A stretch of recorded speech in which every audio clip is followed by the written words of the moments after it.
ગુજરાત 18 લાઈવમાં આપનું સ્વાગત છે। કેશોદના ગોકુલનગરમાં નદીનો પુલ બન્યો, પણ હવે શું? કેશોદના ગોકુલનગર વિસ્તારમાં ઉતાવળિયા નદી ઉપર બાંધવામાં આવેલા પુલમાં કોઈ સમજી શકતા નથી કે આ શું બન્યું છે, કેમ કે અંદાજિત રોડથી પુલની હાઈટ એટલી મસ્ત અપાઈ છે અને વચ્ચે જે ગેપ મૂકવાના હોય એ ઓછા મૂકેલા હોય છે। હાલ આ કામ અધૂરું રાખી કોન્ટ્રાક્ટર રફુચક્કર થઈ ગયા છે, કેમ કે કેશોદમાં પ્રથમ દ્રષ્ટિએ નજરાણું બન્યું હોય તેવું જણાઈ આવે છે। તેમના ડિઝાઇનર, એન્જિનિયર અને કોન્ટ્રાક્ટરને નજીકના રહેવાસીઓ ઢગલાબંધ શુભકામનાઓ આપી રહ્યા છે।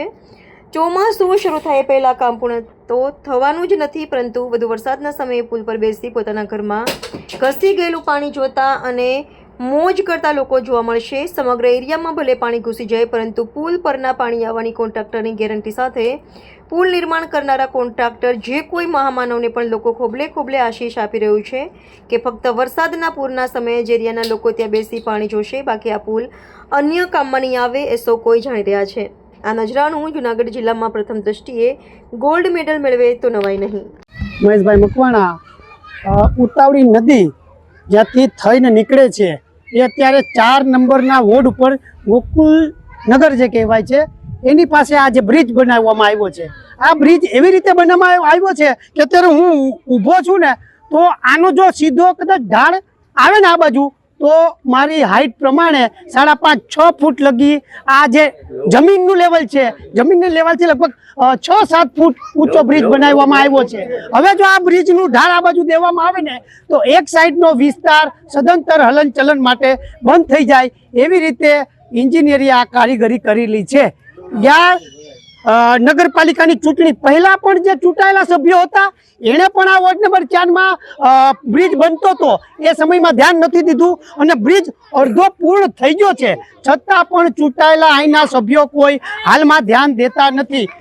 આ વિસ્તારના રહીશો પૂરા આક્રોશમાં ને એકદમ ચિંતિત છે કે પૂર્વ સાઈડથી પાણી જે આવે છે એ બધું અમારા વિસ્તારમાં થઈને પછી આ બ્રિજમાં આ પુલ નીચેથી જાય છે, તો હવે પછી જે પાણી આવશે એ પાણી જાય ક્યાં? આ બ્રિજ ઊંચો બનાવવામાં આવ્યો છે અને બ્રિજનો જો ઢાળ આપશે એટલે એક સાઈડનો પુલ રસ્તો છે એ સદંતર બંધ થઈ જાય। નગરપાલિકા એન્જિનિયર કોઈ દિવસ આવા જે કામ થતા હોય એમાં ક્યાંય જઈને ધ્યાન દેતા નથી, આ એનું પરિણામ છે।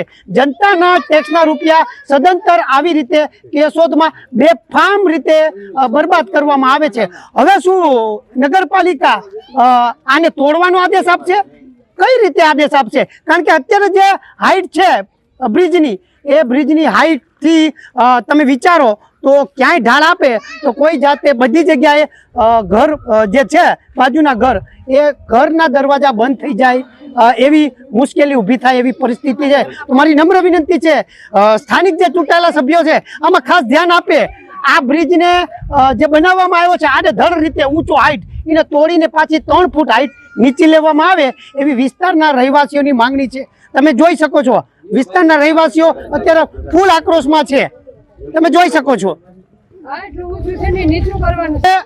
આ વ્યાજબી નથી, ટેક્સના રૂપિયા કઈ રીતે કામગીરી કરવી એનું એન્જિનિયર પણ માથે ઉભીને ખાસ ધ્યાન દોરવું જોઈએ એવી નમ્ર વિનંતી છે। આને તોડીને પછી ફરી પાછો બનાવવામાં આવે એવી સ્થાનિક લોકોની માંગણી છે।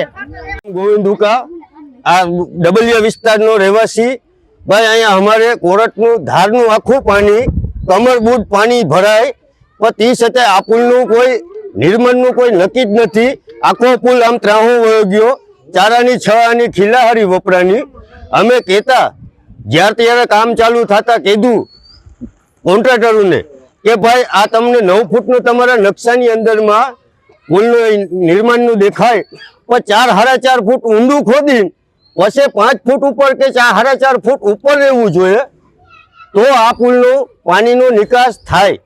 પણ તે છતાંય અમારી કોઈ અરજી કે કોઈ અમારું સાંભળવટ નથી કરી, ધરારી પુલને ઊભો કરી રાખ્યો।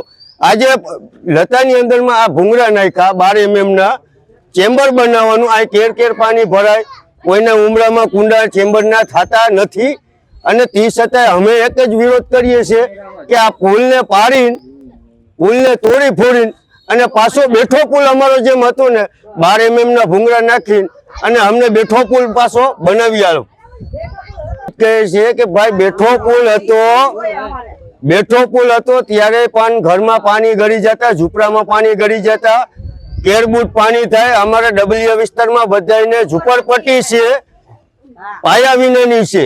ખાલી લાકડા ખોડીને ઝૂંપડપટ્ટી 100 વાલનો પ્લોટ મળેલા ઇન્દિરા વખતનો, એમાં 4 દીકરા હોય, 5 દીકરા હોય, 6 દીકરા હોય તો એમાં કરવાનું કઈ રીતનું? એમાં ભાગ કે વિભાગ ન થાય. એટલે અમે ભાઈ આ પુલનું જ કહીએ કે અમને પુલ તોડીને બેઠો પુલ કરી આપો, અને આમાં ખીલાહારી કે કઈ વપરાશ નથી થયો, આમાં ભ્રષ્ટાચારનું શંકા દેખાય અમને. પુલ જોતો નથી.